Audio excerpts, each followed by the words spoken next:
Worldwide Class 9, and now we move on to the last lecture of Electoral Politics, Chapter 3 of your Democratic Politics.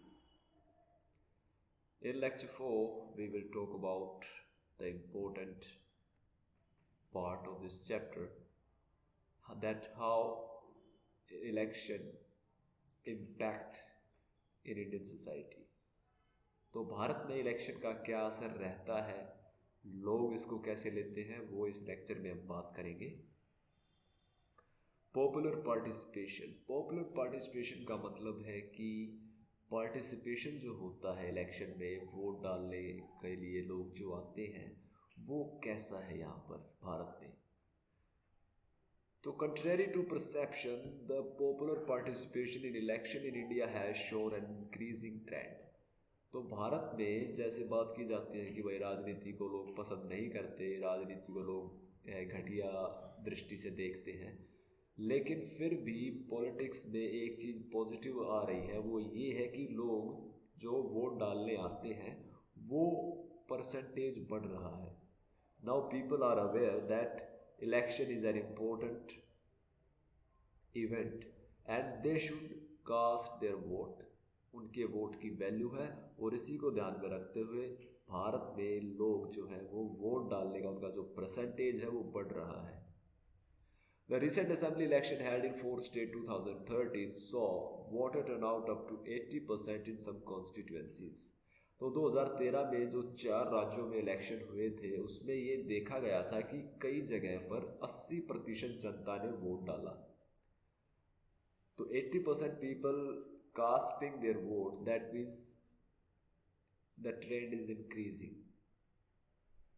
It is usually the voters from the poor class which participate with full zest in the election.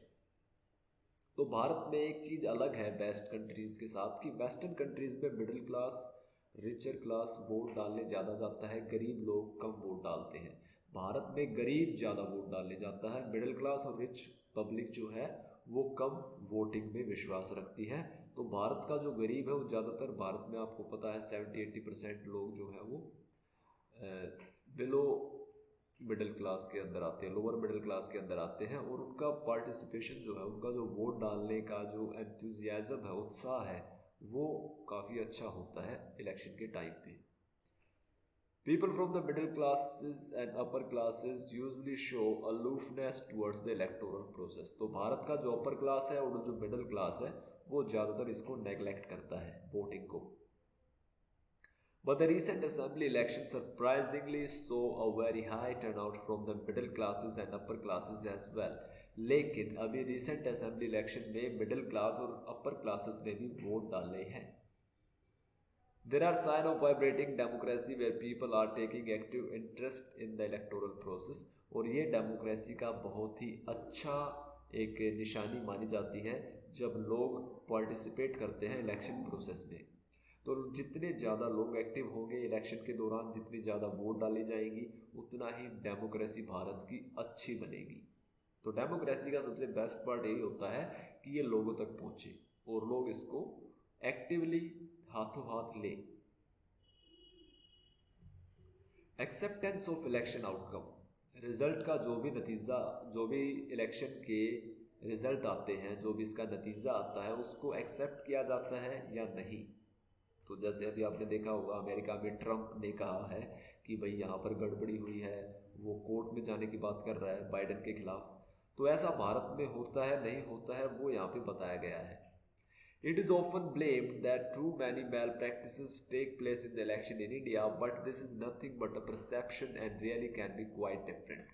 तो भारत में अक्सर ये बात उठती रहती है कि चुनाव के दौरान धांधलियाँ होती हैं, गड़बड़ी होती है, लेकिन ये सिर्फ एक परसेप्शन है, ये सिर्फ लोगों की सोच है।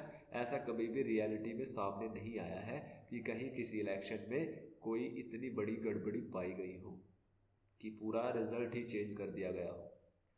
The following fact indicate toward the democratic nature of election in India. तो भारत के जो इलेक्शन होते हैं वो बेस्ट इलेक्शन माने जाते हैं वर्ल्ड वाइड। डेमोक्रेटिक वे में कहा जाता है कि they are the best election. क्यों कहा जाता है ऐसा? उसके लिए पहला रीज़न है ruling parties routinely loss election in India.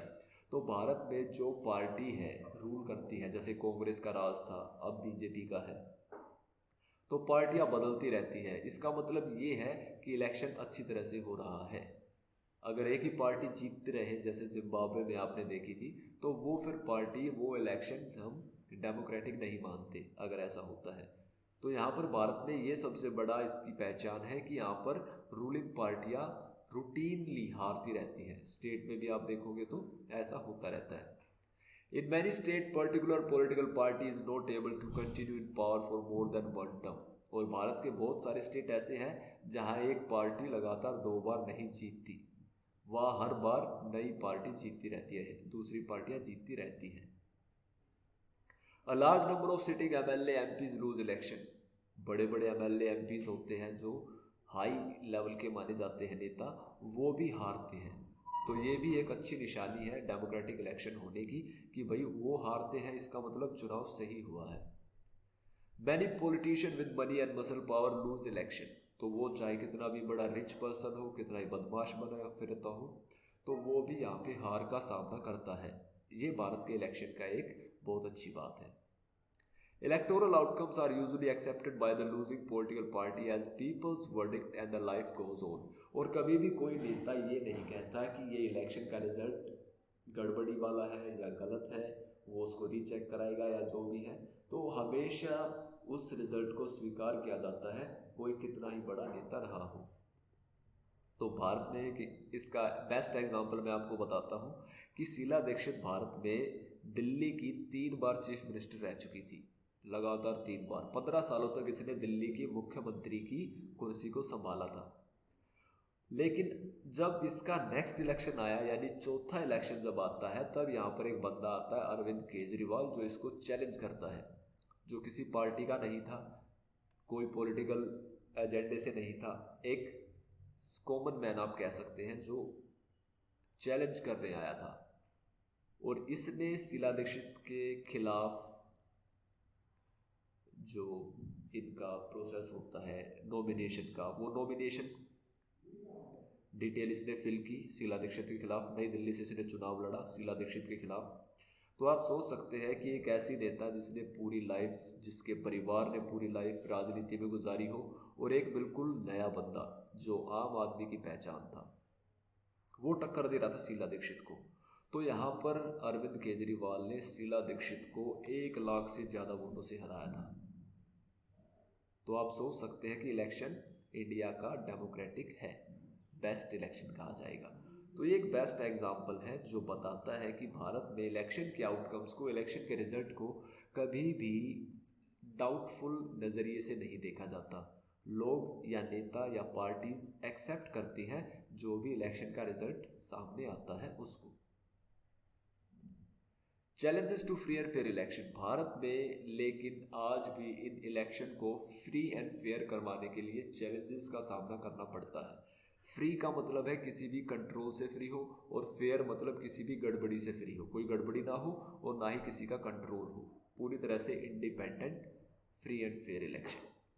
तो इसके लिए क्या है, सबसे पहला जो अड़चन इसके लिए आती है वो है candidate from big political parties enjoy an advantage in terms of money and resource. तो यहाँ पर जो बड़ी पॉलिटिकल पार्टियां हैं उनके कैंडिडेट को यहाँ पे एडवांटेज मिलता है। जैसे केजरीवाल का सीन था, तो ये बहुत ही कम देखने को मिलता है। ज़्यादातर आप देखोगे तो बड़ी पार्टी के कैंडिडेट ही जीतते हैं। तो ये क्यों होता है, क्योंकि उनके पास पैसा है और उनके पास रिसोर्सेज होते हैं। This does not allow a level playing field for smaller parties and independent candidate. तो जो बंदा बिना किसी पार्टी के चुनाव में खड़ा होता है, लड़ता है, या फिर छोटी पार्टी का कोई बंदा चुनाव में खड़ा होता है, तो उसके लिए बीजेपी, कांग्रेस जैसी पार्टियों को टक्कर देना एक तरह से डिफिकल्ट हो जाता है। पीपल विद क्रिमिनल बैकग्राउंड और वेल एंट्रेंच्ड इन सम कॉन्स्टिट्यूएंसीज। और कुछ स्टेट हमारे ऐसे हैं जहां पर आज भी जो बदमाश है, जो क्रिमिनल है, वो इलेक्शन में जीतते आ रहे हैं। तो ये भी एक गड़बड़ी है भारत में कि क्रिमिनैलिटी जो है वो रोल प्ले करती है। Some families have been dominating different political parties. This trend rule out the possibility of a new entrant rising up. और भारत में परिवारवाद एक बहुत बड़ी समस्या है। आप देखोगे बिहार में लालू का परिवार है, यूपी में मुलायम सिंह का परिवार है, या हमारे देश में गांधी परिवार है। तो इन्हीं के जो फैमिली मेंबर्स हैं वही पार्टी को, वही गवर्नमेंट को संभालते आ रहे हैं। मुलायम के बाद अखिलेश चीफ मिनिस्टर बना था, या लालू के बाद उसकी वाइफ, और उसकी वाइफ के बाद अब तेज प्रताप मुख्यमंत्री का कैंडिडेट रहा है। गांधी परिवार में प्राइम मिनिस्टर के कैंडिडेट एक ही फैमिली से चुनकर आते हैं। तो ये सबसे बड़ी समस्या आप कह सकते हैं जो डेमोक्रेसी में भारत को फेस करनी पड़ रही है। The major political parties are more or less similar in their policies and program, and thus the voter may not have a real choice. और इसके बाद एक प्रॉब्लम ये है कि आज कांग्रेस हो, चाहे बीजेपी हो, चाहे एसपी हो, चाहे कोई जेडीयू हो या फिर आरजेडी हो, ये सभी पार्टियां डेवलपमेंट की बात करती हैं, सभी पार्टियां देश को आगे ले जाने की बात करती हैं। इन पार्टीज़ में अगर वोटर को चुनना पड़े तो कोई डिफरेंस दिखाई नहीं देगा, क्योंकि सारी पार्टियां अच्छा काम करने का वादा कर रही हैं। तो ये भी वोटर के लिए कई बार डिफ़िकल्ट हो जाता है कि किस पार्टी को चुने, किसको ना चुने। तो ये भी एक चैलेंज है फ्री एंड फेयर इलेक्शन का।